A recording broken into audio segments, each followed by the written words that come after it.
Quero ler com vocês lá em Apocalipse, no capítulo 1, versículo 3. Bem-aventurado aquele que lê e os que ouvem as palavras desta profecia e guardam as coisas que nela estão escritas, porque o tempo está próximo. Você observa que o livro de Apocalipse é o único livro no Novo Testamento que a Bíblia fala: bem-aventurado aquele que lê e os que ouvem as palavras desta profecia. É um livro em que a Bíblia ela relata essa bem-aventurança. Nossa, uma bem-aventurança para aquele que lê e guarda, que ouvem as coisas que nela estão escritas. E aí eu fico me perguntando, quantos são aqueles que se dedicam à leitura desse livro? Existe uma bênção, né, especial para aquelas pessoas, uma felicidade especial para aquelas pessoas que leem, que ouvem e que guardam as coisas que estão neste livro. Esses que fazem isso, né, são bem-aventurados. Então eu quero incentivar você a meditar no livro de Apocalipse. Apesar de ser um livro complexo, eu sei que ele é um jogo de quebra-cabeças que, se você não puser a peça certa, você acaba gerando uma profecia errada, um estudo errado que pode virar uma bola de neve. Se você começa errado lá na ponta, no centro, direcionar um pouquinho do lado, se você for em linha reta, essa linha reta vai ficar muito distante do objetivo, né? Então você não pode ler este livro, né, sem fazer um link com os profetas, com Daniel e tudo mais. Então é um livro complexo, sim, eu entendo que é um livro complexo, contudo é um livro que vai trazer para você uma bênção espiritual, uma maturidade espiritual muito grande, porque é um livro que já não é mais para quem é novo, quem nasceu de novo, para quem acabou de sair de um processo de um novo nascimento. Aquelas pessoas que acabaram de sair de um processo de um novo nascimento têm que amadurecer, né? E aí eles passam aquele passo a passo que está em Hebreus no capítulo 5, né? Que é uma continuação, né? Capítulo 5, capítulo 6, que é a doutrina dos batismos, né? Que a fé, ressurreição dos mortos, arrependimento de obras mortas, juízo eterno, imposição de mãos, né? Os seus rudimentos da fé cristã. Então a pessoa que acaba de nascer de novo, ele tem que passar por esses primeiros rudimentos. Mas depois que ele passar por esses rudimentos, a necessidade dele é começar a aperfeiçoar a sua fé. E o aperfeiçoamento da sua fé passa pelo livro do Apocalipse. Porque o cristão ele tem que estar atento acerca dos tempos e das estações, acerca do tempo do fim. O cristão deve amar a vinda do Senhor. Tá? Infelizmente, muitas das igrejas não incentivam isso. Tá? Incentivam apenas a leitura do beabá cristão. Pô, novo na fé é super normal. Você não pode fazer o contrário para o novo na fé. Você não pode chegar e pedir: vale o livro do Apocalipse, não. Aí já é diferente. O novo na fé, ele vai ler o livro do Apocalipse, ele não vai conseguir entender bolhufas, porque o livro do Apocalipse está cheio de complexidade e você tem que entender toda a configuração que está no Antigo Testamento. Se você for tentar ler o livro do Apocalipse sem entender o Antigo Testamento, né, vai ficar muito difícil de fazer essa compreensão do livro do Apocalipse. Por isso que não é um livro para quem entrou hoje na fé, né? É um livro para quem está começando. Só que aí ele vai entrar no YouTube e vai ver lá aquele filme, né, Deixados para Trás, e por aí vai e pronto, né? Começa a descambar para o outro lado. Então o livro do Apocalipse é um livro muito interessante, é um livro que tem um cunho profético muito forte, uma linguagem fortíssima, né? É um livro que você não vai entender da noite para o dia. Eu me lembro diversas vezes, não foi uma vez só, em que eu fiquei horas e horas e horas e horas meditando, horas meditando no mesmo dia, num único versículo, e mesmo assim não encontrava a resposta. A resposta só veio muito tempo depois. Então, existe muita coisa aqui nas Escrituras que Deus não vai sair te revelando do nada, né? Vai precisar da sua dedicação, vai precisar do seu empenho, da sua oração, da sua devoção, né? Do seu coração aberto para Deus. Deus vai chegar e vai te revelar.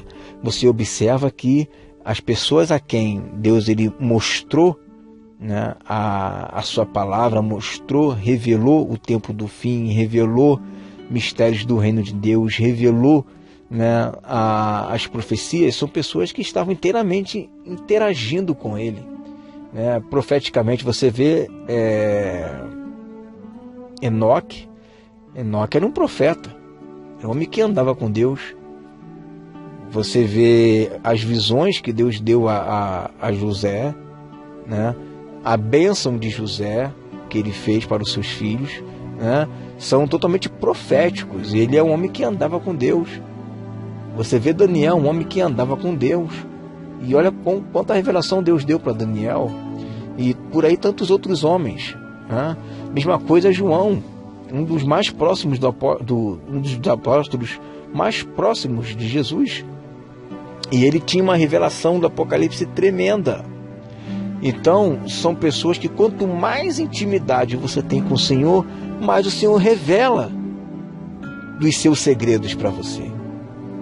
Olha Davi, quanta intimidade que ele teve com o Senhor, quanto dos segredos que Deus revelou para ele.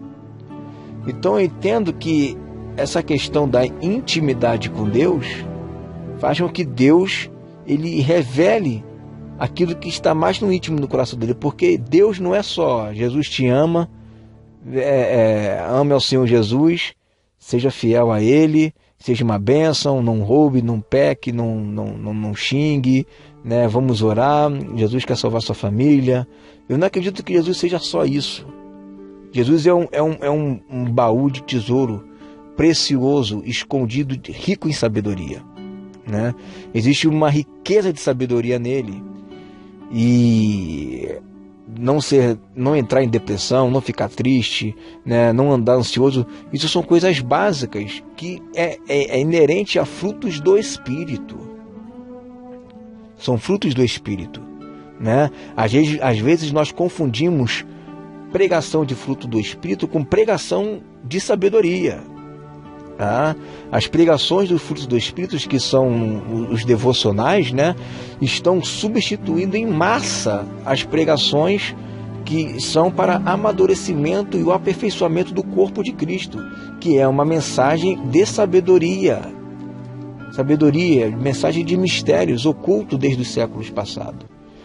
Então a igreja está em massa, né, fazendo pregações que são voltados muito mais e que são importantes, tá? Mas muito mais para os frutos do Espírito, né? Não seja ansioso que Deus vai te abençoar, não xingue porque tem maldição, não sei o que, essas coisas, tá? E que são importantes, que fazem parte do dia a dia do corpo de Cristo, que é a oração, que é o devocional, que é você entregar ao Senhor, que é você ter uma vida reta diante de Deus. São mensagens que são voltados para aquelas pessoas que precisam e devem ter uma vida santa, reta, justa, mas tudo isso é fruto do Espírito. Mas eu estou falando de uma mensagem que é voltada para que você tenha a sabedoria dos mistérios de Deus, que é isso que vai trazer o aperfeiçoamento. E daí você pode perceber que esse tipo de mensagem estava na boca desses profetas, estava na boca dos apóstolos, uma mensagem madura, uma mensagem com sabedoria, e não apenas uma mensagem que trazia, né, um consolo, uma mensagem que trazia um devocional. O conforto, um consolo, uma edificação, tudo isso faz parte, né, do corpo de Cristo. Mas o que isso não pode fazer é ignorar as profecias. As profecias é fundamental. Lembre-se do que o apóstolo Paulo falou, que é o fundamento da igreja está nos apóstolos e nos profetas, cuja a pedra principal é Jesus Cristo. Então você tem os apóstolos, tem os profetas, tem Jesus Cristo, mas a igreja fica com os apóstolos, Jesus Cristo, e esquece os profetas. Não, a igreja vai crescer para um lado só. Então a gente tem que também observar essas questões proféticas. Mas é muita coisa para você poder entender, é muito difícil, é muito complexo, um quebra-cabeça muito grande. Eu sei que não estou dizendo que não é, mas até para as coisas simples a gente quebra a cabeça, né? Mas o que eu entendo é o seguinte, que Deus vai honrar você, uma hora Deus vai honrar você.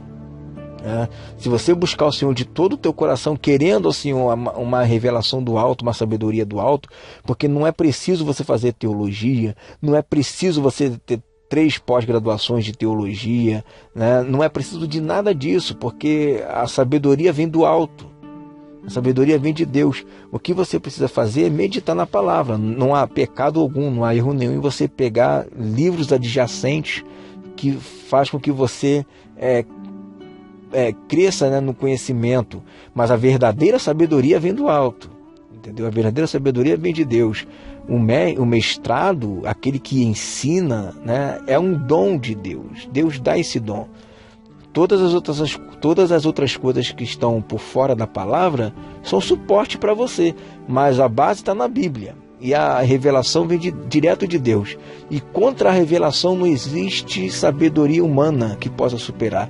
Não existe curso de teologia, né, de mestrado, de pós-graduação, de doutorado, de mestre em divindade que possa superar uma revelação. A revelação é sempre superior, porque é a revelação. É Deus que mostrou, é Deus que revelou, né? E aí é importante que você faça a prova dos 9, né? Se realmente uma revelação é coisa da sua cabeça. Então, de qualquer forma, mesmo que haja centenas de caminhos aí para você poder interpretar a profecia de uma maneira diferente, o importante é que você não desanime. O importante é que você diga, eu não quero mais estudar isso aqui não, que isso aqui dá muita dor de cabeça, isso aqui gera mais briga do que... Não, você não tem que se preocupar com um fulano que, ao estudar, briga, né, discute com você, porque se você for pensar dessa forma, o que tem de pessoas aí que brigam, né, por qualquer coisa, né? Então, o importante é que você faça a diferença, né? Tem gente que briga por qualquer tipo de pensamento diferente dado dele. Se você não pensar igual a ele, já era, né? Tomou confusão. Então, na verdade, você não tem que ficar olhando para essas coisas. Você tem que ver o que a Bíblia fala, bem-aventurado aquele que lê, que ouve e guarda as minhas palavras, e faça a sua parte. Se o outro não faz, o problema é dele, mas você faça a sua parte, né? Então eu quero deixar esse conselho aqui, leia o livro do Apocalipse, tá? Para você que já está mais maduro, né? Que já está comendo já um feijãozinho, um arrozinho, já saiu do leitinho, né? Pode se dedicar. Você que acabou de nascer de novo, que está começando agora, vai ler um pouquinho, né, os evangelhos, né, ler um pouquinho a vida de Abraão, né, de José, para você entender também algumas afirmações de Jesus, né, no Novo Testamento, a fim de que você não queime etapas, né? Você não pode queimar etapas, mas quando você se sentir apto, né, e o Espírito Santo tocar no teu coração, se debruce no livro de Apocalipse. É um livro maravilhoso, não está ali à toa. Muitos vão dizer, mas isso aqui não é importante. Bom, se não fosse importante, não estaria ali, não é verdade? Para que Deus ia perder tempo revelando um monte de coisa para os apóstolos, para Obadias, para Isaías, para Ezequiel, se não fosse importante? Se está ali é porque é importante. E tem outra coisa também, tem muitos pastores aí que falam, isso aqui não é importante, para que eu vou ficar estudando isso daí? Não é importante para ele, mas de repente para 99% das ovelhas que estão ali não é para ele, mas para 99% das ovelhas que estão ali é. Então ele não pode usar esse discurso e querer generalizar para todo mundo. De repente não é importante para ele, né? Mas para muitos são importantes, sim. E desde quando estudar a Bíblia não é importante? É o que eu sempre falo, mas vai tirar a oferta da igreja para ver se ele não vai ficar chiando. Vai tirar o dízimo da igreja para ver se não vai ficar chiando.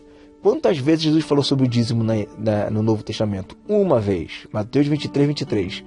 Quantas vezes Jesus falou sobre a vinda dele? Jesus falou no livro de Mateus, né, e nos outros evangelhos sobre a vinda dele. Aí você tira a prova dos 9, né? O que é mais importante na pregação de Jesus? né? Então, se você for usar esse critério do que o que é mais importante, você vai quebrar a cara, porque a volta de Jesus é falado muito mais, e há um incentivo a estudar a vinda dele muito mais do que louvor, adoração, que a Bíblia fala muito pouco no Novo Testamento, fala, mas fala pouco. Aí você vai ver louvor e adoração onde? Vinculado lá em Apocalipse. Apocalipse é o tempo todo louvor e adoração, né? Então o louvor e adoração, ela está linkada à profecia, né? Então é só que isso aí que é um outro assunto. Mas o importante é que você entenda é que muitas das vezes a igreja, ela fica menosprezando um assunto que a Bíblia prioriza. Esse é o problema. E prioriza aquilo que a Bíblia fala pouco. Então a gente tem que começar a rever os nossos valores. Amém, queridos? Fique com essa palavra em nome de Jesus.